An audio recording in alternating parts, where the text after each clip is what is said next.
ಮಂಗಳೂರು, ಉಡುಪಿ, ಉತ್ತರ ಕನ್ನಡ ಜಿಲ್ಲೆಯ ಕರಾವಳಿ ಪ್ರದೇಶಗಳ ಅಭಿವೃದ್ಧಿಗೆ ಹೊಸ ಪ್ರವಾಸೋದ್ಯಮ ನೀತಿ ಮಾಡಬೇಕು ಎನ್ನುವ ಆಲೋಚನೆ ಸರ್ಕಾರದ ಮುಂದಿದೆ. ಜನವರಿ 10ರಂದು ಮಂಗಳೂರಿನಲ್ಲಿ ಈ ಬಗ್ಗೆ 3 ಜಿಲ್ಲೆಗಳ ಜಿಲ್ಲಾಧಿಕಾರಿಗಳು ಹಾಗೂ ಮಲೆನಾಡು ಪ್ರದೇಶದ ಜಿಲ್ಲಾಧಿಕಾರಿಗಳ ಸಭೆ ನಡೆಸಲಾಗುವುದು ಎಂದು ಡಿಸಿಎಂ ಡಿಕೆ ಶಿವಕುಮಾರ್ ತಿಳಿಸಿದ್ದಾರೆ. ಕಾರವಾರ ಶಾಸಕ ಸತೀಶ್ ಸೈಲ್ ಅವರ ಕಚೇರಿಯಲ್ಲಿ ಡಿಸಿಎಂ ಡಿಕೆ ಶಿವಕುಮಾರ್ ಅವರು ಮಾಧ್ಯಮದವರನ್ನ ಉದ್ದೇಶಿಸಿ ಮಾತನಾಡಿದರು. ಈಗಾಗಲೇ ಒಂದು ಸುತ್ತಿನ ಮಾತುಕತೆಯನ್ನ ಈ ಭಾಗದ ಶಾಸಕರ ಜೊತೆ ನಡೆಸಿದ್ದೇನೆ. ಮಲೆನಾಡು ಹಾಗೂ ಕರಾವಳಿ ಭಾಗದ ಪ್ರವಾಸೋದ್ಯಮ ಅಭಿವೃದ್ಧಿಗೆ ಪಿಪಿಪಿ ಮಾದರಿಯಲ್ಲಿ ಹೊಸ ನೀತಿಯನ್ನ ತರಲಾಗುವುದು. ಖಾಸಗಿಯವರಿಗೆ ಹೆಚ್ಚಿನ ಬಂಡವಾಳ ಹೂಡಿಕೆಗೆ ಅವಕಾಶವನ್ನು ನೀಡಿ ಉದ್ಯೋಗ ಸೃಷ್ಟಿಗೆ ಹೆಚ್ಚಿನ ಒತ್ತು ನೀಡಲಾಗುವುದು ಎಂದರು.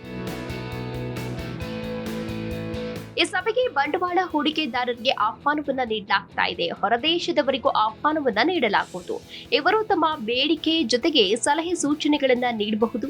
ಬಂಡವಾಳ ಹೂಡಿಕೆ ಮಾಡುವವರನ್ನ ಆಹ್ವಾನಿಸಲು ಸಂಬಂಧಪಟ್ಟ ಅಧಿಕಾರಿಗಳಿಗೆ ಸೂಚಿಸಿದ್ದೇನೆ ಎಂದರು.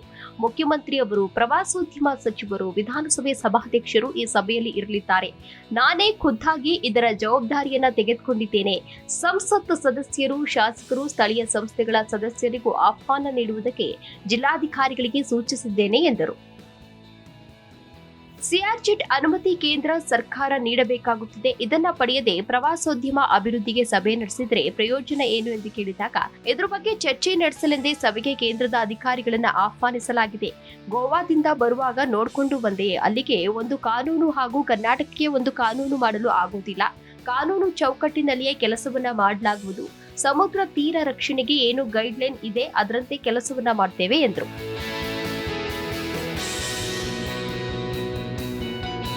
ಈ ಭಾಗದ ಯುವಜನತೆ ಮುಂಬೈ, ಗೋವಾ, ಬೆಂಗಳೂರು, ಸೌದಿ ಕಡೆಗೆ ಕೆಲಸ ಅರಸಿ ಹೋಗ್ತಿದ್ದಾರೆ. ಇಲ್ಲಿನ ಮಾನವ ಸಂಪನ್ಮೂಲ ಇಲ್ಲಿಗೆ ಹೆಚ್ಚು ಬಳಕೆಯಾಗಬೇಕು. ಕಾರವಾರ ಏರ್ಪೋರ್ಟ್ ನಿರ್ಮಾಣಕ್ಕೆ ಭೂಮಿ ನೀಡಿಕೆ, ಸಂತ್ರಸ್ತರಿಗೆ ಪರಿಹಾರ ಸೇರಿದಂತೆ ಇತರೆ ಸಂಗತಿಗಳಿಗೆ ಕ್ಯಾಬಿನೆಟ್ನಲ್ಲಿ ಒಪ್ಪಿಗೆ ನೀಡಲಾಗಿದೆ.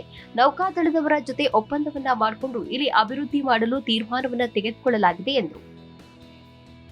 ಶಾಸಕರಾದ ಸತೀಶ್ ಸೈಲ್ ಅವರು ಈ ಭಾಗಕ್ಕೆ 210 ಕೋಟಿ ರೂಪಾಯಿ ಮೊತ್ತದ ಸೂಪರ್ ಸ್ಪೆಷಾಲಿಟಿ ಆಸ್ಪತ್ರೆಗಾಗಿ ಬೇಡಿಕೆ ಸಿದ್ಧಪಡಿಸಿದ್ದಾರೆ. ಅನೇಕ ಅಭಿವೃದ್ಧಿ ಯೋಜನೆಗಳ ಪ್ರಸ್ತಾವನೆಯನ್ನ ಕೂಡ ಸಲ್ಲಿಸಿದ್ದಾರೆ. ಒಂದಷ್ಟು ಶಿಥಿಲಾವಸ್ಥೆಯ ಕಟ್ಟಡಗಳನ್ನು ಒಡೆದು ಹಾಕಿ ನೂತನ ಕಟ್ಟಡಗಳ ನಿರ್ಮಾಣಕ್ಕೂ ಯೋಜನೆ ರೂಪಿಸಲಾಗಿದೆ ಎಂದರು. ನಮ್ಮ ಯುಪಿಎ ಸರ್ಕಾರ ಕೇಂದ್ರದಲ್ಲಿ ಅಧಿಕಾರದಲ್ಲಿದ್ದ ವೇಳೆಯಲ್ಲಿ ಅರಣ್ಯ ಭೂಮಿಯನ್ನ ಒತ್ತುವರಿ ಮಾಡಿಕೊಂಡಿದ್ದವರಿಗೆ ಭೂಮಿ ನೀಡಲು ಕಾನೂನನ್ನ ತಂದಿತ್ತು. ಇಲ್ಲಿ ರೈತರು ಭೂಮಿಗಾಗಿ ಅರ್ಜಿಯನ್ನ ಹಾಕಿದ್ದಾರೆ. ಅರಣ್ಯ ಭೂಮಿಗಳಲ್ಲಿ ವ್ಯವಸಾಯ ಮಾಡುತ್ತಿರುವವರನ್ನ ಯಾವುದೇ ಕಾರಣಕ್ಕೂ ಒಕ್ಕಲೆಬ್ಬಿಸಬಾರದು ಎಂದು ಡಿಎಫ್ಒಗಳಿಗೆ ಈಗಾಗಲೇ ಸೂಚನೆಯನ್ನ ನೀಡಲಾಗಿದೆ ಎಂದರು. ಪಂಚಾಯಿತಿ ಮಟ್ಟದಲ್ಲಿಯೇ ಇದರ ಬಗ್ಗೆ ರೆಸಲ್ಯೂಷನ್ ಹೊರಡಿಸಿ 3 ತಲೆಮಾರಿನಿಂದ ಇದ್ದಾರೆ ಎಂದು ಪ್ರಮಾಣ ಪತ್ರ ನೀಡಿದ್ರೆ ಇದಕ್ಕಿಂತ ದೊಡ್ಡದಾದ ದಾಖಲೆ ಮತ್ತೊಂದಿಲ್ಲ. ಯಾರ ಅರ್ಜಿಗಳನ್ನ ತಿರಸ್ಕರಿಸಲಾಗಿದೆ ಎಂದು ಭೀಮಣ್ಣ ನಾಯ್ಕ, ಜಿಲ್ಲಾ ಉಸ್ತುವಾರಿ ಸಚಿವರಾದ ಮಾಂಕಾಳು ವೈದ್ಯ ಅವರು ಸೇರಿದಂತೆ ಎಲ್ಲಾ ಶಾಸಕರು ಗಮನ ಸೆಳೆದಿದ್ದಾರೆ ಎಂದರು. 3 ಎಕರೆ ಒಳಗೆ ಅರಣ್ಯ ಭೂಮಿಯನ್ನ ಒತ್ತುವರಿ ಮಾಡಿಕೊಂಡು ಬದುಕುತ್ತಿರುವ ಬಡವರು, ರೈತರನ್ನ ರಕ್ಷಣೆ ಮಾಡುವುದು ನನ್ನ ಜವಾಬ್ದಾರಿ. ಇದು ನಮ್ಮ ಪಕ್ಷ ಜಾರಿಗೆ ತಂದ ಕಾನೂನು. ಅದಕ್ಕೆ ನಮಗೆ ಇದರ ಬಗ್ಗೆ ಬದ್ಧತೆ ಇದೆ. ಬುಡಕಟ್ಟು ಸಮುದಾಯಗಳಿಗೆ 25 ವರ್ಷ, ಇತರೆ ಸಮುದಾಯದವರಿಗೆ 75 ವರ್ಷ ಅವಕಾಶವಿದೆ ಎಂದರು. ನದಿ ಜೋಡಣೆ ವಿಚಾರವಾಗಿ ಕೇಳಿದಾಗ, ಬೇಡತಿ ಮತ್ತು ವರ್ಧಾ ನದಿ ಜೋಡಣೆ ವಿಚಾರವಾಗಿ ಈಗಾಗಲೇ ಡಿಪಿಆರ್ ತಯಾರು ಮಾಡಲು ಅನುಮತಿಯನ್ನ ನೀಡಿ ಸಹಿ ಕೂಡ ಮಾಡಿದ್ದೇವೆ. ನಮ್ಮ ನೀರನ್ನ ನಾವು ಬಳಸಿಕೊಳ್ಳಲು ಬದ್ಧವಾಗಿದ್ದೇವೆ. ಕೇಂದ್ರ ಸರ್ಕಾರ 90%, ರಾಜ್ಯ ಸರ್ಕಾರ 10% ಅನುದಾನ ನೀಡಲಿದೆ ಎಂದರು. ಸ್ಥಳೀಯ ಶಾಸಕರ ವಿರೋಧದ ಬಗ್ಗೆ ಕೇಳಿದಾಗ, ಯಾರು ಏನೇ ವಿರೋಧ ಮಾಡ್ತಾರೋ ಬಿಡ್ತಾರೋ ಮುಖ್ಯವಲ್ಲ.